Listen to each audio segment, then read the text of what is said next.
Abhinav IT medical फाउंडेशनमध्ये विज्ञान दिनानिमित्त जिल्हास्तरीय विज्ञान प्रदर्शन, प्रगत आणि आत्मनिर्भर भारतासाठी वैज्ञानिक दृष्टिकोन आवश्यक। माजी कुलगुरू डॉक्टर माणिकराव साळुंखे। ऊर्जा निर्मिती, पर्यावरण, शेती, रोबोटिक्स, कृत्रिम बुद्धिमत्ता विषयांवरील 144 प्रकल्पांचे सादरीकरण। गडिंग्लज इथं अभिनव IT मेडिकल फाउंडेशनमध्ये विज्ञान दिनानिमित्त जिल्हास्तरीय विज्ञान प्रदर्शन उत्साहात पार पडलं। या प्रदर्शनामध्ये लहान आणि मोठा गट मिळून एकूण 144 प्रकल्प सादर करण्यात आले होते।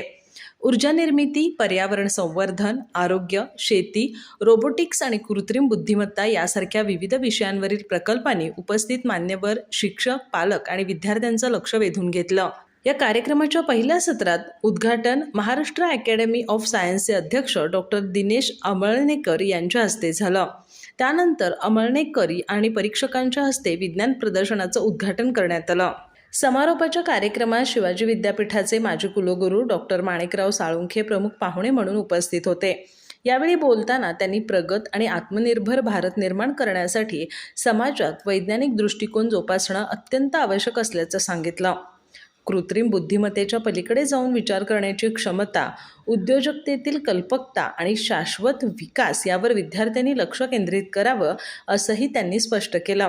स्पर्धेच्या लहान गटात छत्रपती शिवाजी विद्यालय गडिंग्लजने प्रथम, अभिनव IT मेडिकल फाउंडेशनच्या इयत्ता 6वी मुलींनी द्वितीय, दौलत विद्या मंदिर मडिलगेने तृतीय, तर शिवाजीराव खोराटे विद्यालय सरवडेने चतुर्थ क्रमांक पटकावला।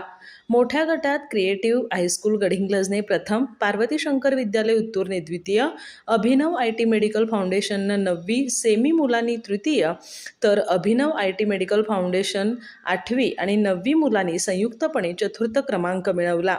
या कार्यक्रमासाठी अभिनव ग्रुप एज्युकेशनचे अध्यक्ष डॉक्टर अमोल पाटील आणि प्राचार्य अभिजित पाटील यांचं प्रोत्साहन आणि मार्गदर्शन लाभलं। कार्यक्रमाच्या यशस्वीतेसाठी अभिनवचे शिक्षक आणि शिक्षकेतर कर्मचाऱ्यांनी परिश्रम घेतले। सुनील मार्तंड यांनी सूत्रसंचालन केलं, तर वसीम मकानदार यांनी आभार मानले। अधिक माहिती आणि ताज्या घडामोडींसाठी आजच आमचे चॅनल सबस्क्राइब करा।